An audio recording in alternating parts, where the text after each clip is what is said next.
Hola a todos, mi nombre es Mónica Conde y hoy vamos a estar hablando de la aerosolterapia en ventilación mecánica. Como estuvimos hablando, ¿sí?, de todos esos dispositivos que los considerábamos como la interfaz paciente-ventilador, nos quedaba ¿sí?, hablar de estos que son los que se van a encargar de la aerosolterapia, ¿sí?, que vamos a realizar en el paciente, más precisamente en un paciente con una vía aérea artificial en ventilación mecánica. Pero entonces primero definamos un poco qué es la aerosolterapia. Si es esa terapia, ¿sí?, inhalatoria, ese tratamiento que nosotros vamos a utilizar con nuestro paciente, cuyo objetivo justamente va a ser poder suministrarle un fármaco al sistema respiratorio, ¿sí? Y cuando hablamos de aerosol, nos referimos a que un aerosol consiste, ¿sí?, en una suspensión de partículas que pueden ser sólidas o líquidas que van a ser transportadas por un gas. Y esas partículas son esas partículas de fármaco que nosotros vamos a querer brindarle a nuestro paciente. Pero acá nos vamos a encontrar con algunos problemas, porque nosotros vamos a necesitar que esas partículas tengan un diámetro puntual, que le vamos a llamar ese rango terapéutico ideal, para que puedan llegar a las últimas generaciones bronquiales y justamente ese fármaco generar ese objetivo que nosotros queremos en nuestro aparato respiratorio. Entonces, ese rango terapéutico normal, que va a ser ese tamaño ideal que va a tener que tener la partícula para que esta aerosolterapia sea efectiva, tiene que ser más o menos de 1 a 3 micras, ¿sí?, pudiendo estirarse más o menos a 1 a 5 micras. ¿Sí? Entonces, con todos los dispositivos que nosotros vamos a ir viendo, ¿sí?, vamos a siempre buscar este rango terapéutico ideal. Y esto ocurre porque si esa partícula de aerosol es mayor a 10 micras, como lo pone en el ejemplo con estas partículas rojas, ¿sí?, todo ese aerosol va a quedar, ¿sí?, depositado más que nada en la vía aérea superior, en la boca, en la orofaringe y en la faringe. En cambio, si ese diámetro de nuestra partícula es de 5 a 10 micras, ¿sí?, más o menos, que vendrían a ser las que se representan en color amarillito, vamos a ver que van a estar penetrando en la primera a sexta generación bronquial. Pero cuando logramos, ¿sí?, una partícula menor a 5 micras, o sea, más puntualmente de 1 a 3 micras, que vendrían a ser las que están representadas en color verde, vamos a ver que estas van a poder llegar a la última generación bronquial y así ese diámetro, ¿sí?, aerodinámico de esa masa, de esa partícula, que es la que nosotros estamos buscando, ¿sí?, va a poder penetrar y va a poder generar la acción que nosotros queremos. Por eso es muy importante, ¿sí?, tener en cuenta. Y como les decía, vamos a ver que nosotros vamos a tener muchos dispositivos que puedan generar aerosoles y que justamente busquen generar este tipo de partículas puntuales que nosotros buscamos, ¿sí? Vamos a tener nebulizadores de pequeño volumen, como los nebulizadores de tipo jet, o los ultrasónicos, o los nebulizadores de malla. También vamos a tener los inhaladores de dosis medida, como los conocemos como los famosos PAF, ¿sí?, o los inhaladores de polvo. Pero nosotros hoy vamos a hablar puntualmente de aquellos dispositivos que vamos a poder utilizar en ventilación mecánica. Y esos dispositivos van a ser dos. Van a ser los nebulizadores de pequeño volumen de tipo jet o mesh, ¿sí?, o los de membrana, y los inhaladores de dosis medida. Estos dos dispositivos son los que nosotros vamos a poder utilizar en pacientes que tengamos en ventilación mecánica. Ese depósito pulmonar, ¿sí?, en ventilación mecánica que nosotros vamos a lograr, por ejemplo, utilizando un nebulizador de pequeño volumen, va a ser más o menos de 1,5 a 3%, ¿sí?, de esa dosis que le va a llegar al paciente. Si yo lo optimizo bien, que ahora vamos a ver cómo lo hacemos, puede llegar a un 10%, ¿sí?, de depósito pulmonar. En cambio, cuando utilizo un inhalador de dosis medida, vamos a ver que el depósito pulmonar que yo llevo, ¿sí?, esa medicación, por decirlo de alguna manera, que llega a nuestro árbol bronquial, va a ser de un 10 a un 15%. Y esto es para que lo tengamos en cuenta. Entonces vamos a ver cómo es que brevemente funcionan estos dispositivos y cómo nosotros los vamos a conectar, ¿sí?, a cuando tenemos, un paciente en ventilación mecánica. Bien, entonces hablamos, primero yo les dije que dentro de los nebulizadores de pequeño volumen podíamos usar los de dos tipos, los nebulizadores de tipo jet y los nebulizadores en malla o mesh. Bien, estos nebulizadores de tipo jet son los que más vamos a utilizar, ¿sí? Los nebulizadores neumáticos son los que más se van a utilizar, ¿sí? Son los de bajo costo y tienen mucha mayor versatilidad, ¿sí? En el mercado, y están sujetos a algunos inconvenientes que ahora los vamos a ir charlando. Pero para recordar, ¿sí? Vamos a ver que estos estaban formados por un vasito, ¿sí? Como vemos acá, un vasito nebulizante, que este vasito en este vasito acá, ¿sí? Se coloca la solución, la droga. Nosotros con este tipo de dispositivos vamos a tener que preparar nosotros la solución, ¿sí? De droga que le vamos a dar al paciente, que generalmente se prepara con solución salina o con agua destilada, más el fármaco que nosotros vamos a querer utilizar, y esa solución no debe ser menor a 4 mililitros, generalmente entre 6 a 4 mililitros. ¿Sí? Y esa solución se pone acá. Después vamos a ver que está formado por un deflector o buffer, que es esto verdecito que vemos acá, ¿sí? Y vamos a ver que tiene un piquito en donde ahí se conecta una manguerita, como la vemos en la segunda foto, y esa manguerita se conecta a un dispositivo que va a generar un determinado flujo de aire, que lo que se recomienda más o menos que sea de 6 a 8 litros por minuto ese flujo de aire. Entonces cuando todo ese aire pasa por esta manguera y llega a ese vasito nebulizador y a ese deflector vibra y por un efecto de Venturi, ¿sí? Se genera la estimulación de la solución que nosotros pusimos y ahí se genera, ¿sí? La niebla, por decirlo de alguna manera, que tiene las partículas del tamaño, ¿sí? terapéutico que nosotros queremos. Y esto es lo que nosotros después vamos a conectar, que ahora lo vamos a ver, a nuestro vía aérea artificial del paciente, porque no nos olvidemos que estamos hablando de un paciente en ventilación mecánica. Bien, entonces, como yo les decía, ¿sí? Así funciona, ¿sí? El nebulizador de tipo jet. Pero acá nosotros vamos a tener un problema. Cuando nosotros pensamos, ¿sí? En la nebulización, ¿sí? En ventilación mecánica, vamos a ver que la cosa se puede complicar un poco, ya que vamos a tener dos inconvenientes. Primero, hay algunos equipos de ventilación mecánica que no tienen la posibilidad de una salida de gases, ¿sí? Para poder conectar nuestro vasito nebulizador. Como yo les dije recién, necesitamos, ¿sí? De un flujo de aire para que esta nebulización se genere, si esa niebla se genere. Entonces hay algunos restis que no tienen una salida puntual para nuestro vasito nebulizador. Ahí tenemos el primer problema. Tenemos que buscar una salida de gas externa para poder conectarla a nuestro vasito nebulizador y así generar la nebulización. Y eso a veces nos puede generar algún problema en nuestro seteo del ventilador mecánico, y alguna alteración, ¿sí? en la estrategia terapéutica que nosotros estamos teniendo con el paciente.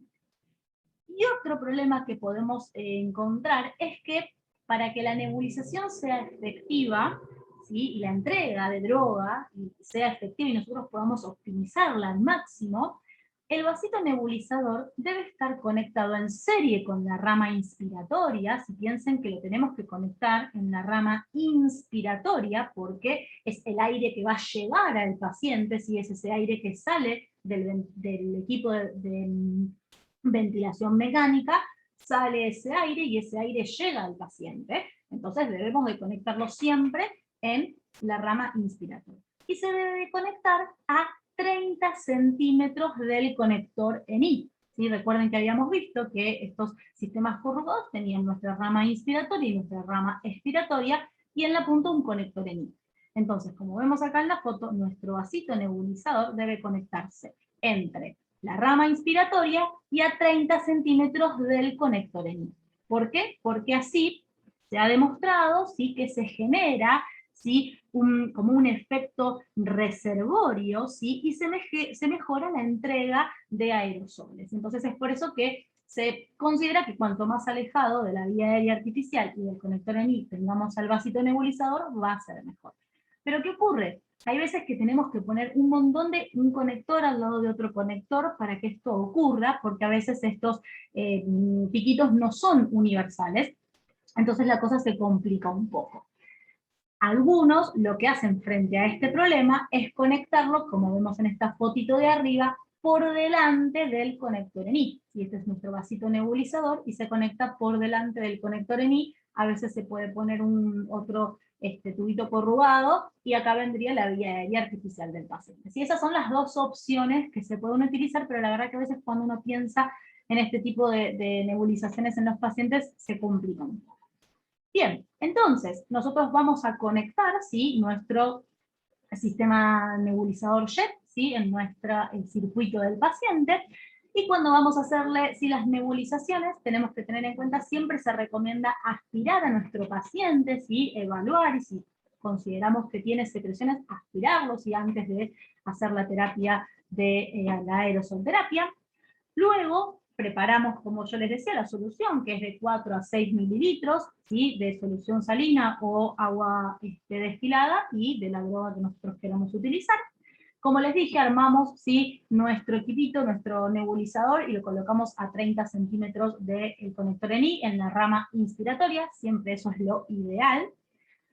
Luego, si yo puedo, ¿sí?, colocarlo y ponerlo en el respirador, yo lo coloco, ¿sí?, en el respirador, ¿sí?, la manguerita, como dijimos, la coloco, ¿sí?, en una salida de gases que los respiradores pueden tener para hacer la nebulización, y ahí se le programa si el flujo de aire, ¿sí?, o sea, en realidad roba un poco de ese flujo de aire que se le da al paciente para que vaya hacia el vasito nebulizador, y ahí se genere, ¿sí?, la nebulización.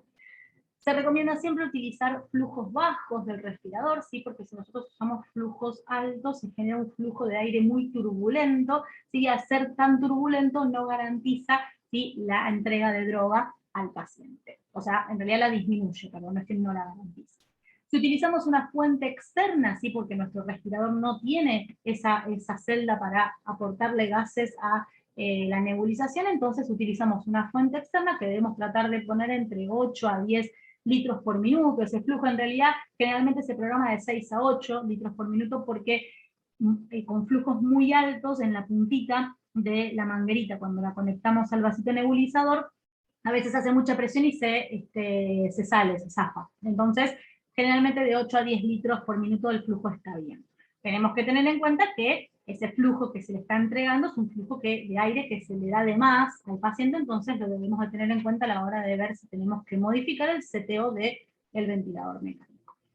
Después, si tenemos un dispositivo de humidificador pasivo, debemos sacarlo, ¿sí?, porque para que la droga no impacte en él. Entonces debemos retirar el humidificador pasivo, ¿sí? Y si tenemos una humidificación activa, no es necesario frenarla ni desconectarla, sino la podemos seguir utilizando sin ningún problema. ¿Sí? Pero así es como realizamos, ¿sí?, con los nebulizadores en jet la aerosolterapia. Después tenemos, como yo les decía, los otros nebulizadores de pequeño volumen, que son los nebulizadores de tipo malla o mesh. Así que estos nebulizadores, ¿sí?, en realidad, como yo les decía, son nebulizadores electrónicos, ¿sí?, en donde hacen vibrar una lámina metálica que está multiperforada, ¿sí?, y entonces por ahí, cuando pasa la solución y la droga, ¿sí?, se genera, o sea, la droga pasa por esos pequeños orificios multiperforados, y ahí se genera ese aerosol con un diámetro de 1 a 3 micras, que es lo necesario.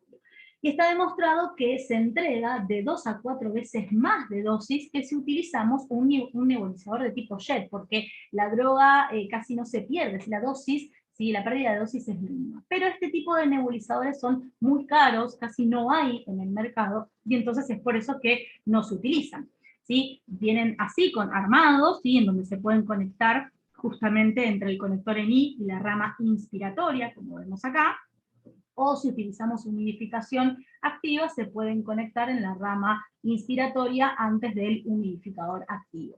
¿Sí? Pero bueno, como yo les digo, esto es muy raro ver, no en todos lados hay, entonces es por eso que se utilizan y se terminan usando los nebulizadores de tipo jet.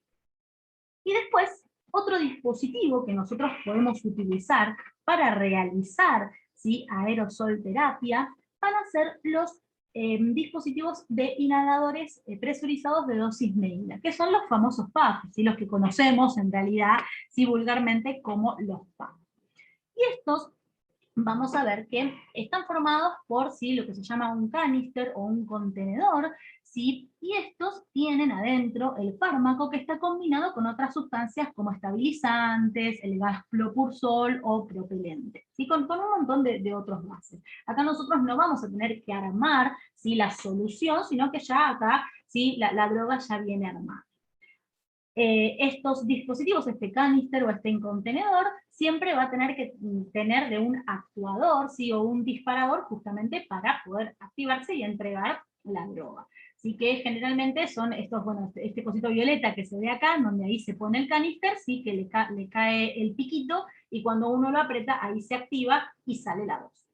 Lo que tenemos que tener en cuenta, y es muy importante de estos dispositivos, es que cuando nosotros lo activamos, ¿sí? En el pico, ¿sí? En el orificio de salida, la partícula de gas, perdón, de la droga que se está dando, más o menos mide unas 30 micras. O sea, fíjense, de 30 a 35 micras. Son muy grandes para lo que nosotros queremos. Recuerden que nosotros necesitamos que esa partícula, para que haga efecto y penetre en nuestro aparato respiratorio bajo, en nuestras generaciones bronquiales bajas, tiene que estar de 1 a 3, de 1 a 5. Bien, entonces lo que ocurre es que a la salida esas partículas son grandes, de 30 a 35 micras, y a medida que se van alejando, más o menos, o sea, se va formando la nube, ¿sí? De la medicación, de ese aerosol, y se va alejando más o menos a los 12 centímetros, las partículas pasan a medir más o menos de 3 a 2 micras. Lo que ocurre es que acá las partículas sufren lo que se llama la atomización. ¿Qué ocurre? Se empieza a evaporar, si todos los estabilizantes, el gas propulsor, como que empieza a perder todo eso, y la partícula termina midiendo esa dosis terapéutica, esa medida que nosotros realmente necesitamos aportar al paciente. ¿Y por qué esto es importante? Bueno, porque nosotros entonces, cuando lo utilicemos, ¿sí? Este dispositivo en un paciente en ventilación mecánica, vamos a tener que usar sí o sí lo que se llaman las aerocámaras, ¿sí? Para permitir, ¿sí? Que esa partícula sufra esa atomización, ¿sí? Y termine achicándose hasta llegar a la vía aérea de nuestro paciente. Entonces vamos a tener diferentes tipos de aerocámaras, ¿sí? Estas aerocámaras pueden ser aerocámaras fijas, como vemos acá la foto, en esta primera foto, ¿sí? Perdón, donde ven acá va el canister, ¿sí? Apoyado, y ahí se aprieta y se dispara. Ya vamos a ver un videito de cómo lo realizamos. Y después tenemos aerocámaras plegables, ¿sí? En donde estas aerocámaras son como si fuese un acordeón, ¿sí? En donde, ven, así quedan plegaditas, ¿sí? Y después nosotros las destrabamos, las abrimos y ahí colocamos el canister y lo disparamos. Estas aerocámaras se colocan, lo ideal, ¿sí? Entre la rama inspiratoria y el conector en I, ¿sí? Eso es lo ideal, y estas aerocámaras siempre se recomienda, también la línea de recomendación es utilizar las aerocámaras plegables, ¿sí? Porque le generan menos peso a todo el sistema corrugado y a la vía aérea del paciente. Entonces, generalmente lo ideal y lo que se recomienda es utilizar las aerocámaras plegables. Bien, y entonces vamos acá a hablar, cuando usamos, ¿sí? Los inhaladores de dosis medidas, vamos a hablar de algunas cuestiones, y vamos a tener diferentes escenarios que está bueno poder analizarlos juntos, ¿sí? Bien, como yo les dije, si nosotros tenemos un humidificador pasivo, recuerden que nosotros decíamos que había que sacarlo, pero teníamos estos hermosos dispositivos, ¿sí? De humidificación pasiva que nos permiten humidificar y que nos permiten realizar aerosol terapia sin necesidad de sacarlos. Entonces, cuando nosotros tenemos estos dispositivos, la aerocámara la vamos a poner en la rama inspiratoria, entre el conector en I y la rama inspiratoria, así como vemos en las fotitos. Y adelante el humidificador pasivo. Entonces, cuando nosotros realicemos aerosol terapia, giramos, ¿sí? El dispositivo en la parte de aerosol, abrimos la aerocámara, hacemos el aerosol, luego la cerramos y volvemos a poner el humidificador pasivo en función de humidificador pasivo, ¿sí? Entonces ahí no hay ningún problema y podemos colocar nuestra aerocámara, ¿sí?, entre la rama inspiratoria y el conector ENI, ¿sí?, porque este dispositivo nos lo permite, así como vemos también en esta fotito, ¿sí?, en donde tenemos el conector ENI, la aerocámara y la rama inspiratoria. Pero ¿qué ocurre si nosotros no tenemos estos hermosos dispositivos de humidificador pasivo, de humidificación pasiva, que nos permiten hacer aerosol sin retirar el humidificador? Si nosotros tenemos estos humidificadores pasivos, nosotros si hacemos aerosol terapia debemos de sacarlos, los tenemos que sacar porque si no el aerosol impacta en el filtro del humidificador y no le llega al paciente. Entonces acá vamos a tener dos escenarios. Hay algunas recomendaciones que dicen que nosotros podemos colocar la aerocámara por delante del humidificador, ¿sí? Y entonces, así nosotros no tenemos que andar sacando el humidificador cada vez que queremos hacer aerosol terapia. Acá vamos a tener dos problemas. Primero, que nuestra aerocámara nos va a quedar al revés por los conectores, ¿sí? Que eso en realidad no surge mayor dificultad porque por el flujo de aire, ¿sí?, cuando pasa por la rama inspiratoria y pasa por la aerocámara, le llega, ¿sí?, ¿cómo se llama? Perdón, la medicación al paciente. No sería el mayor problema. El mayor problema es que al quedar por delante del conector ENI y de nuestro humidificador, le estamos sumando más espacio muerto instrumental a nuestro paciente. Entonces es algo para tenerlo en cuenta. Y si no, la otra recomendación es colocar la aerocámara entre el conector ENI y la rama inspiratoria, y cada vez que yo quiera hacer aerosol terapia, debo sí o sí sacar el humidificador pasivo, ponerlo en un guante, sino apoyarlo sobre el paciente para evitar la contaminación del mismo, ponerlo en un guante, volver a conectar el conector ENI a la vía aérea artificial del paciente, realizar la aerosol terapia, y luego que termino el tratamiento de la aerosol terapia, volver a conectar el humidificador pasivo. Y esos son los diferentes escenarios y los problemas que nos vamos a encontrar a la hora de utilizar este tipo de aerosol terapia. Bien, entonces, ¿qué tenemos que tener en cuenta cuando vamos a realizar, ¿sí?, aerosol terapia con un inhalador de dosis medida? Bien, primero lo que vamos a hacer es agitar bien, ¿sí?, el envase durante unos 5 a 10 segundos. ¿Por qué? Porque lo que vamos a buscar es que se mezcle, ¿sí?, toda la droga con esos estabilizantes, con el gas propulsor, ¿sí?, para que cuando yo lo dispare salga todo junto. Que a veces pasa que si nosotros lo dejamos mucho tiempo parado, ¿sí?, como que esos se van formando varias capas y no se une la droga con los estabilizantes. Entonces siempre lo agitamos bien y hasta incluso también le damos temperatura así con las manos de unos 5 a unos 10 segundos antes de activar. Luego tenemos que seleccionar siempre el dispositivo de disparo adecuado. ¿Qué quiere decir esto? Seleccionar la aerocámara adecuada, o también hay otros dispositivos como los que yo les pongo acá, que son dispositivos en serie, o también hay unos coditos que se ponen, ¿sí?, en los conectores ENI, pero no son los más recomendados porque estos generan menos depósito de droga, ¿sí?, porque no generan ese efecto de la aerocámara de poder hacer que se atomice mejor la partícula. Entonces siempre lo que se recomienda, como primer línea de recomendación, es utilizar aerocámaras. Bien, como dice acá, bueno, conectar la aerocámara o lo que yo elija como dispositivo de disparo, lo que se recomienda es entre la rama inspiratoria y el conector ENI, teniendo sí este tipo de humidificador pasivo. Bien, después, si bueno, tenemos este tipo de humidificador pasivo, no es necesario. Si tenemos otro tipo de humidificador pasivo, obviamente hay que retirarlo. Si estoy haciendo humidificación activa, lo mismo, no es necesario desconectarla ni pausarla. Podemos seguir haciendo la aerosol terapia con ese tipo de humidificación activa. ¿Qué es lo que tengo que tener muy en cuenta? Y esto sí es muy importante cuando utilizo este tipo de aerosol terapia, es que yo, o sea, esto es operador dependiente, ¿sí? El operador, ¿sí?, que va a realizar el disparo tiene que realizarlo cuando el paciente esté en la fase inspiratoria. Cuando el paciente inspire, yo ahí tengo que activar y generar aerosolterapia, si no, no le va a llegar al paciente. Entonces siempre hay que coordinar el disparo, ¿sí?, con el comienzo de la fase inspiratoria del paciente.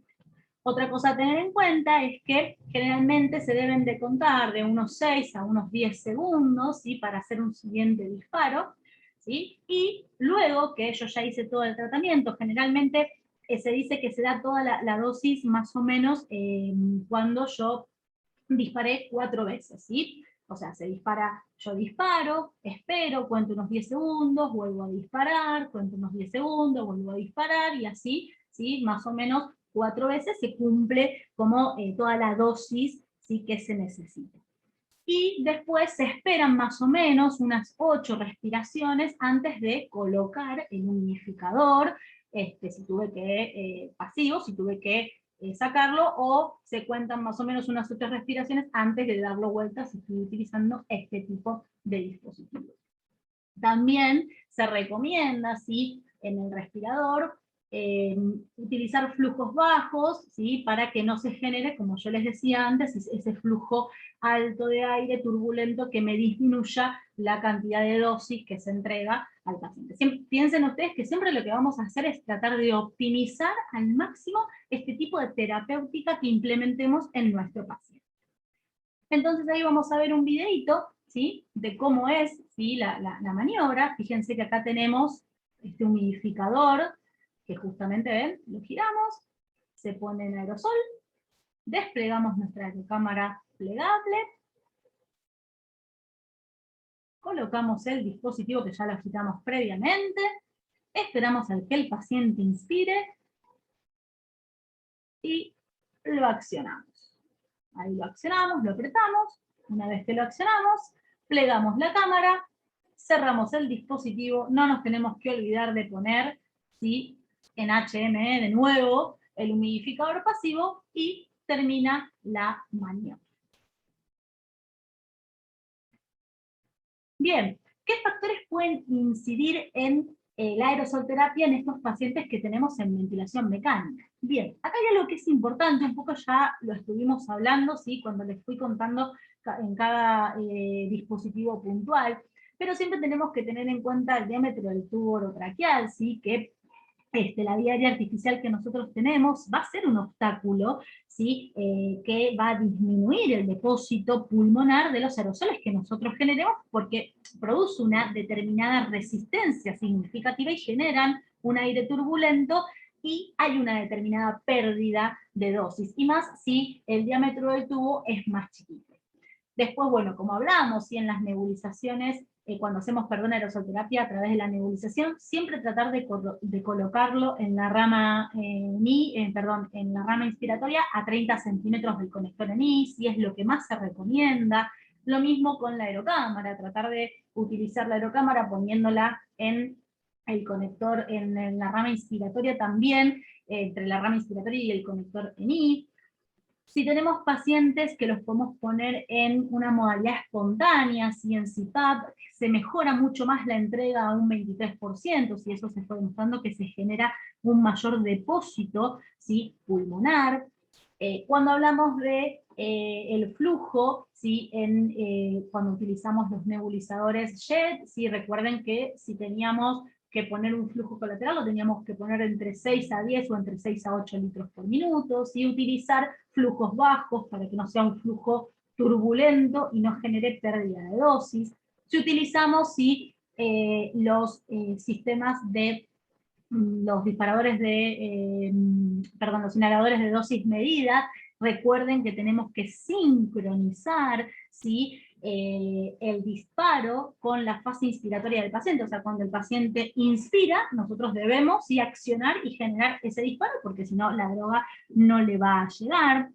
También podemos pensar en que podemos aumentar un poquito el tiempo inspiratorio, y eso va a favorecer la entrega cuando utilizamos en realidad más que nada las nebulizaciones con bajo volumen, ¿sí?, o sea, los dispositivos de nebulización de bajo volumen, porque al aumentar el tiempo inspiratorio se genera un mayor tiempo, ¿sí?, de generalización, del aerosol, ¿sí?